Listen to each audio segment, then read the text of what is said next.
शुक्लम वरदरम विष्णु शशिवर्णम चतुर्भुज। सफेद वस्त्र धारण करने वाले चंद्रमा जैसे उज्जवल मुख वाले प्रभु विष्णु जी शांत स्वरूप वाले शेष नाग पर शयन करने वाले और संपूर्ण जगत के आधार हैं। ऐसे भगवान विष्णु जी को हम सदैव नमस्कार करते हैं, जो सदा अपने भक्तों की रक्षा करते हैं। वारूथनी एकादशी का अर्थ है रक्षा करने वाली एकादशी। ये व्रत एक व्यक्ति को पाप से बचाता है और उनके जीवन में सदैव सुख और समृद्धि लेकर के आता है। जब ये एकादशी सोमवार को आती है तब इसका महत्व और भी ज्यादा बढ़ जाता है, क्योंकि इस दिन विष्णु भगवान जी के साथ साथ भगवान शिव जी का भी आशीर्वाद हमें सदैव मिलता है। इस साल की वारथुनी एकादशी सोमवार के दिन आने के कारण अति शुभ मानी जा रही है। एकादशी का व्रत करने से इंसान को अपने पाप से मुक्ति और भगवान की शरण सदैव और हमेशा मिलती है।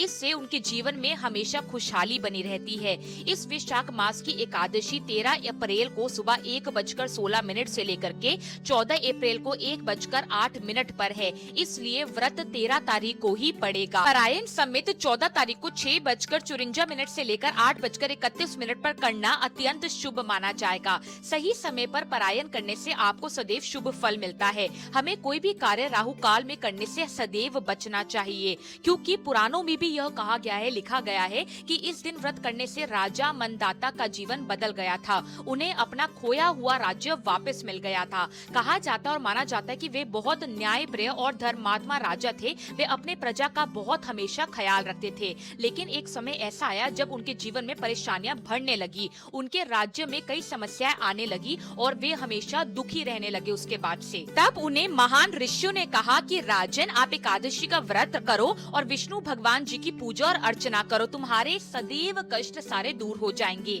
राजा मनदाता ने विधि पूर्वक व्रत और पूजन किया, जिससे प्रभु विष्णु जी ने उनसे खुश होकर उनकी सारी परेशानियां दूर करी और उन्हें उनका खोया हुआ राज्य वापस कर उन्हें सुख और समृद्धि का आशीर्वाद प्रदान किया। इस अद्भुत कथा से हमें यह सीख मिलती है, यह सीख समझ में आती है कि सच्ची श्रद्धा और भक्ति से हमारा जीवन के बड़े से बड़े संकट भी दूर हो सकते हैं।